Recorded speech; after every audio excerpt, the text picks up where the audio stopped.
Entonces, buenas tardes, mi nombre es Osiris Moreno, yo soy residente de primer año de cirugía general y vengo a hablarles en la tarde de hoy de toracotomía de reanimación. Entonces, para comenzar, pues vamos a dar una definición general. Entonces, es un procedimiento quirúrgico de salvamento en pacientes traumatizados con extremo, quienes presentan pérdida reciente de signos vitales y en quienes se ha realizado RCP por menos de 15 minutos en caso de heridas penetrantes. Esto lo vamos a desglosar un poco más adelante. En cuanto a la historia, entonces básicamente tenemos que todo inicia hacia 1874, cuando Schiff, digamos que introduce el concepto del masaje cardíaco abierto. Posteriormente, en 1881, Bloch permitió la aplicación, o propuso más bien la potencial aplicación de este procedimiento y de este masaje cardíaco abierto para las lesiones en tórax penetrantes y pues las laceraciones cardíacas. Hacia 1901, Eigelsbrug generó la primera reanimación exitosa en una paciente que hizo paro cardíaco durante un procedimiento quirúrgico. Y pues realmente hacia 1900 la utilidad de la toracotomía de reanimación se comenzó a probar. Se utilizaba para todas las causas de colapso cardiovascular. Por lo tanto, se usaba bastante también para causas médicas como un infarto, por ejemplo. Todo esto fue hasta que, en 1943, Blaylock y Ravitch comenzaron a incentivar el uso de pericardiocentesis para taponamiento cardíaco por trauma.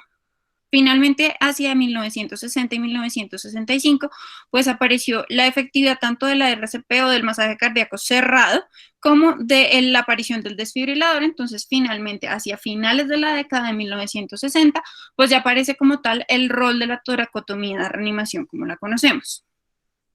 En cuanto a las indicaciones y contraindicaciones, entonces de las indicaciones hay básicamente dos grandes ramas. La primera es que haya un paro cardíaco posterior a trauma, pero las características que debe tener para ser candidato a este procedimiento es, uno, que sea un trauma penetrante torácico con un paro presenciado, que haya sido reanimado por menos de 15 minutos prehospitalariamente.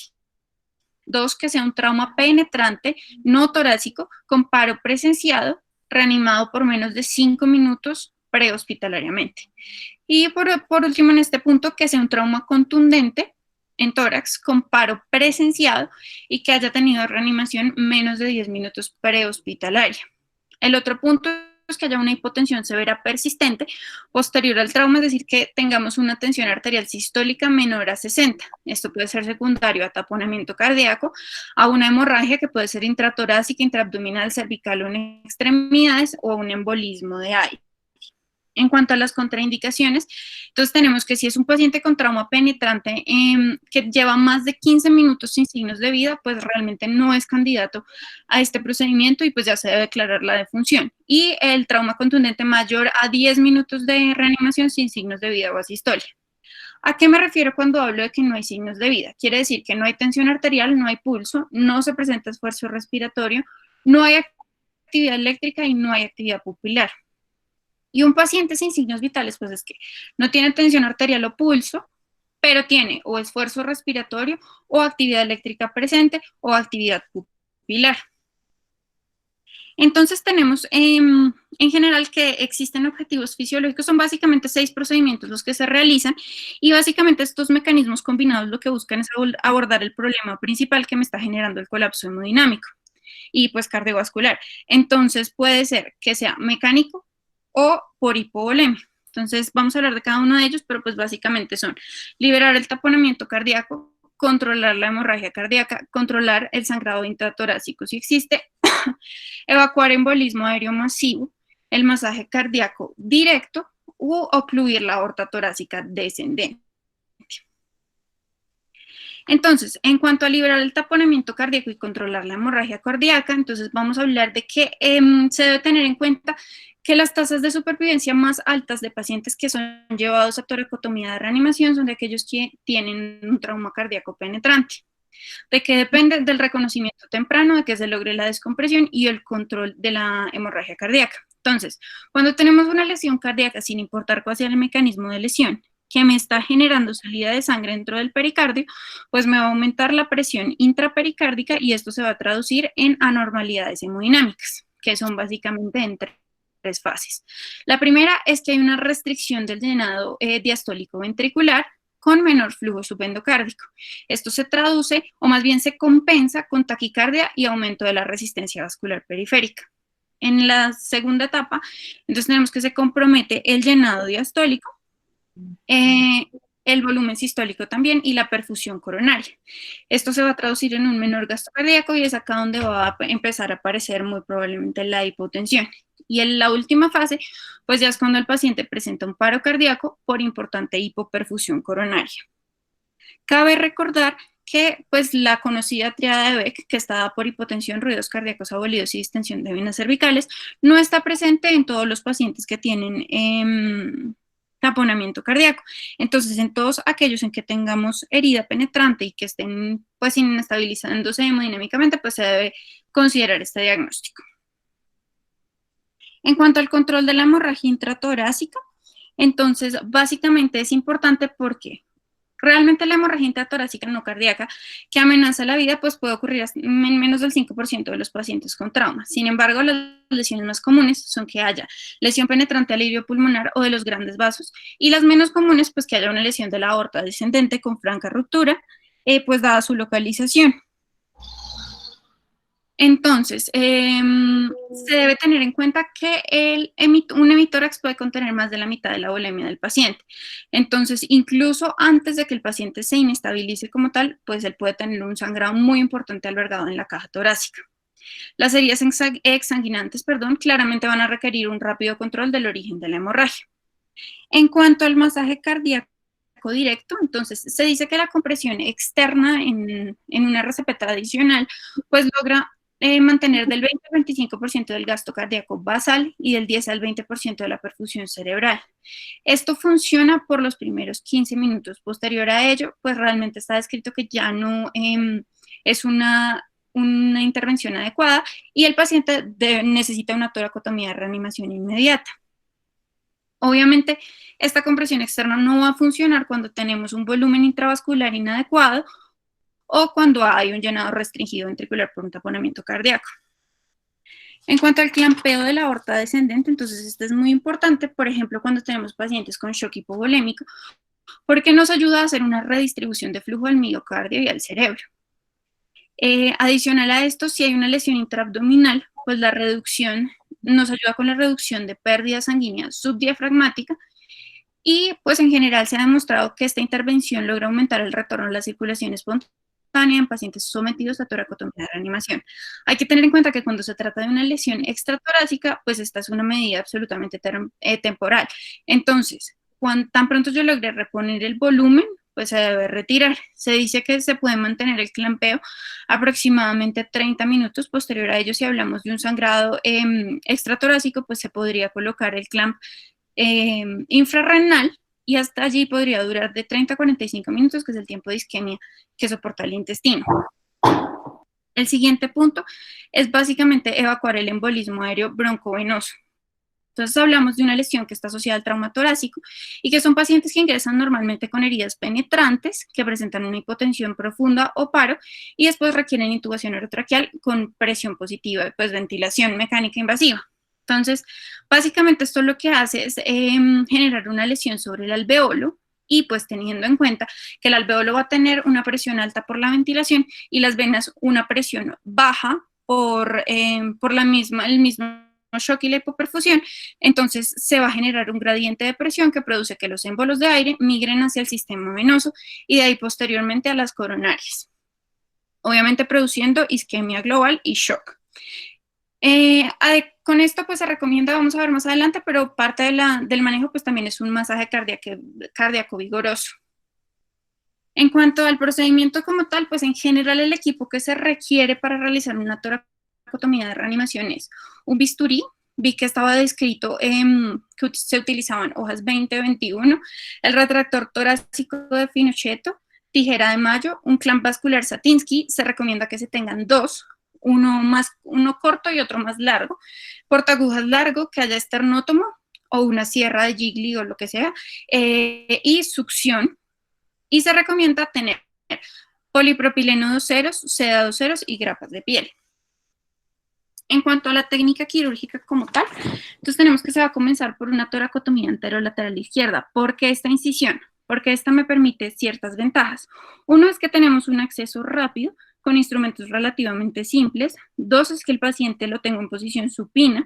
Y tres es que se puede extender fácilmente el hemitórax derecho en un clamshell para poder exponer ambos espacios pleurales y estructuras del mediastino posterior de ser necesario. Entonces, lo primero que se debe hacer es elevar el miembro superior izquierdo del paciente. Se realiza una incisión en el quinto espacio intercostal que va a coincidir con el borde inferior del pectoral mayor, es decir, debajo de los pezones en los hombres, y en el caso de las mujeres, pues debe retraerse la mama hacia arriba y pues idealmente se debe hacer en la línea del doblez inframamario.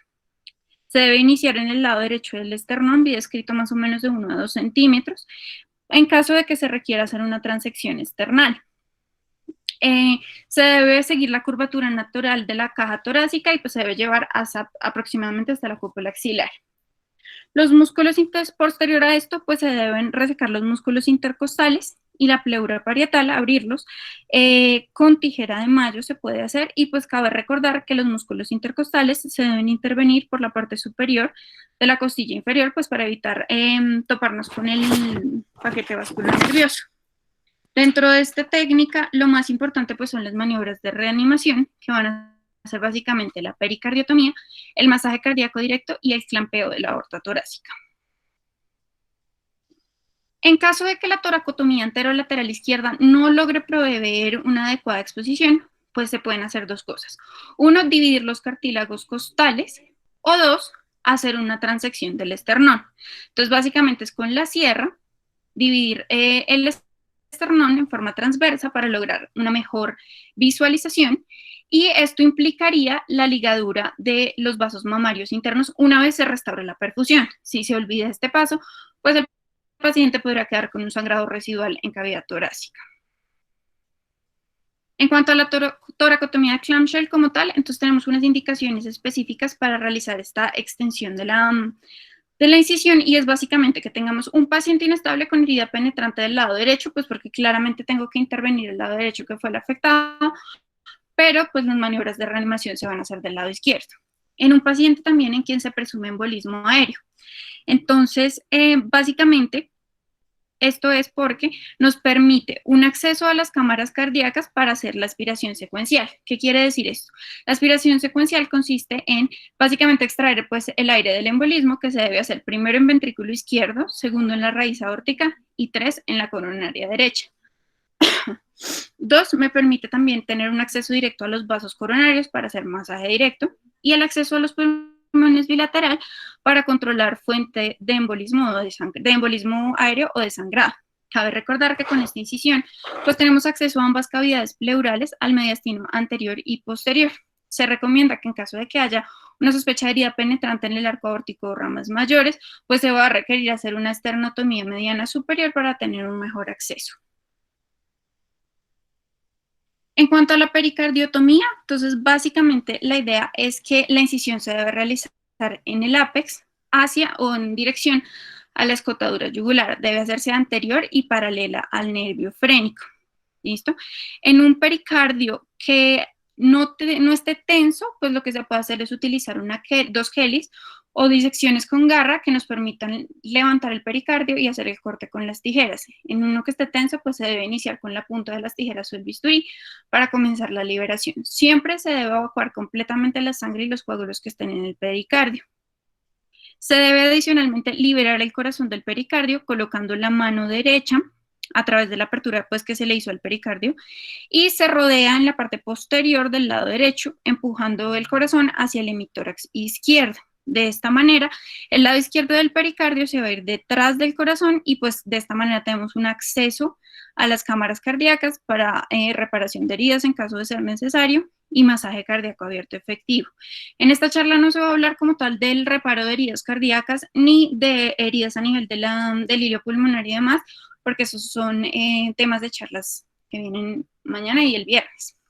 Entonces, básicamente, si tenemos un corazón latiendo, pues la primera indicación es hacer presión digital en el ventrículo y también se puede hacer clampeo de aurículas o de grandes vasos. Sin embargo, las correcciones grandes se deben hacer posterior a la reanimación como tal. Si el corazón está sin latidos, entonces el reparo cardíaco se debe hacer previo a la desfibrilación y al masaje cardíaco.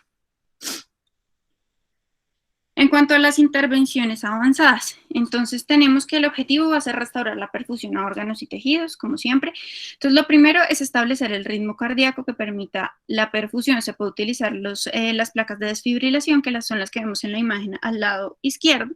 Estas se utilizan una anterior y otra posterior, generalmente entre 260 y 300 joules, y pues se utilizan cuando hay taquicardia ventricular o fibrilación ventricular. Adicionalmente existe el masaje bimanual, que es cuando tenemos al paciente en paro, pues que es una de las maniobras más importantes dentro de la toracotomía de reanimación. Y pues esta básicamente la técnica que está descrita y que se considera que es mejor es utilizar las dos manos con las muñecas opuestas, como vemos en la imagen del lado derecho, como en posición de aplauso, y se debe hacer un cierre secuencial de las palmas a dedos, o sea, de apex a base. La técnica de una mano, pues realmente encontré que no era muy recomendada porque había un riesgo de perforación con el pulgar, teniendo en cuenta la friabilidad de los tejidos y demás. Entonces, que es mejor hacerlo bimanual. Adicional a eso, pues también se puede utilizar epinefrina intracardíaca, que sería la inyección directa en el ventrículo izquierdo con una aguja de 10 centímetros, pues con una jeringa con una aguja de 10 centímetros, y pues se debe tener precaución con las coronarias circunflejas durante la inyección. En cuanto a la oclusión aórtica, entonces básicamente se debe realizar en términos generales posterior a la toracotomía y posterior a la pericardiotomía si persiste una hipotensión menor a 70 milímetros de mercurio sistólica. Sin embargo, en pacientes que tengan una lesión extratorácica, pues debe ser lo primero que se realice. El clampeo de la aorta torácica se va a hacer inferior al hilio pulmonar y pues básicamente hay dos técnicas de disección. Una es hacer una incisión en la pleura mediastinal separando la aorta del esófago anterior y de la fascia, o sea, a nivel anterior y de la fascia prevertebral a nivel posterior. Y la otra es hacer directamente la disección con los dedos, que está descrito que es un poco más sencillo y más aplicable pues a la situación de emergencia, y se clampea directamente con un Satinsky vascular largo. Recordemos que se debe hacer el clampeo supradiafragmático. En cuanto a, bueno, dentro de la oclusión aórtica, pues básicamente lo que se debe hacer es elevar el pulmón hacia arriba y anterior, y está descrito que se puede hacer un corte del ligamento pulmonar inferior. Sin embargo, se dice en la literatura que no es necesario y como hay riesgo de lesión de la vena pulmonar, pues sería preferible no realizarlo, solo hacer la disección y sin cortarlo y hacer el clampeo supradiafragmático de la aorta torácica. En cuanto al control del hilio pulmonar, entonces hablamos que las indicaciones son dos a grandes rasgos.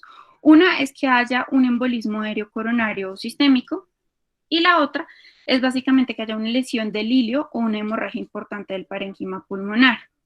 ¿Qué maniobras se utilizan? Entonces, la primera es el control digital, que obviamente esto es absolutamente temporal. La segunda es hacer un clampeo directo con Satinsky. Esto se debe hacer con las dos manos. En una se sostiene el clamp Satinsky y en la otra, pues en la no dominante se debe sostener el hilio pulmonar.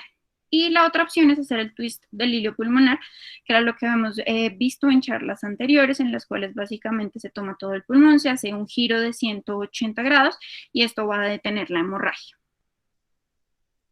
En complicaciones, entonces tenemos que hay unas secundarias al procedimiento y que están enfocadas en el paciente, como lo es laceración al corazón, laceración a las arterias coronarias, a la aorta, al frénico o alguna lesión en las ramas de la aorta.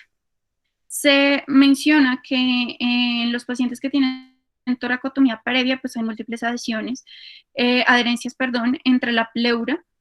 Sin embargo, pues es una contraindicación relativa y prima el estado del paciente, y pues si requiere la toracotomía de reanimación hay que hacérsela.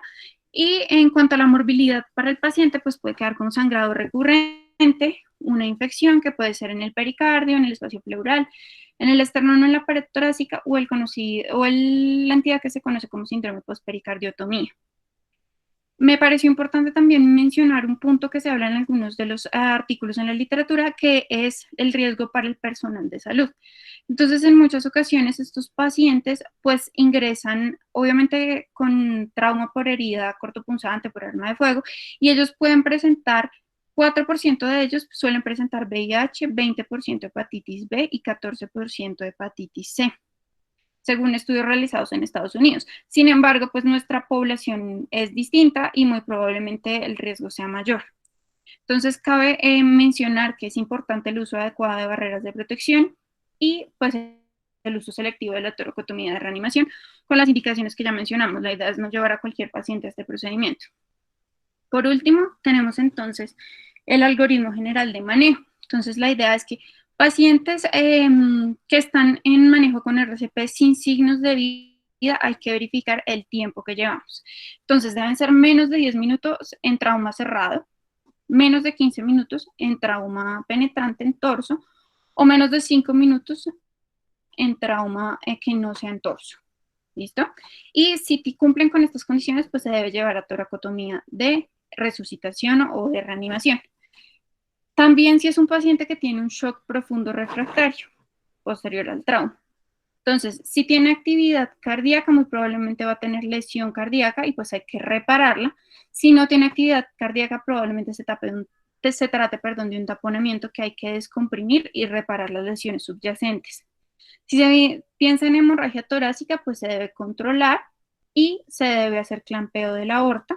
Lo mismo para el embolismo aéreo, control primero sobre el hilio pulmonar y posteriormente el clampeo de la aorta. Y